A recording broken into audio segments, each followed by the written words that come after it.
नमस्कार मंडळी, तुझ्या सोबतीने या मालिकेच्या आजच्या पुढील भागात आपल्याला असं पाहायला मिळालं, आता नुपूर मल्हारवर खूपच भडकलेली असते आणि ती म्हणते हे जे काही आत्ता झालं ना, हे लग्न नसून एक फसवणूक होती. आणि मल्हारची आई आता नुपूरला बोलत असते, नुपूर बाळा, हे तू खूप चुकीचं करत आहेस, असं नको करूस. आणि नुपूर आता पूर्णपणे लग्नाच्या विधी तिला मान्यच नसतात. नंतर मग आता त्यांची जिथे गाठ बांधलेली असते तिथे आग लागते आणि ती म्हणते नियतीला पण मान्य नाहीये की आपण दोघं एकत्र यावं, कळलं ना. आणि आता मला हे नातं निभवायचं नाहीये. आणि मग आता ती तिथनं रागारागाने निघून जाते आणि पळत पळत बाहेर निघून येते. तेवढ्यातच आता मल्हार तिच्याकडे आश्चर्याने पाहतच बसतो. तिची सासूबाई आता तिच्या मागोमाग येते आणि म्हणते, नुपूर बाळा थांब, तू हे चुकीचं करत आहेस, अगं समजून तर घे, मल्हारने मला.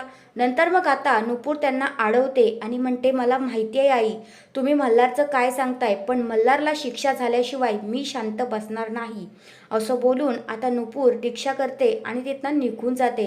आणि आता इकडे तिच्या सासूबाईंना मात्र टेन्शन आलेलं असतं. दुसऱ्या बाजूला आता जी नुपूर आहे ती पोलीस स्टेशनमध्ये गेलेली असते आणि म्हणते, मॅडम मला एक कंप्लेंट करायची आहे. असं बोलल्यानंतर हा आजचा पुढील भाग इथेच संपतो. तर हा आहे आजचा पुढील भाग. तुम्हाला नुपूर जे करत आहे ते पटतंय का, ते मला कमेंट करून नक्कीच सांगा. धन्यवाद.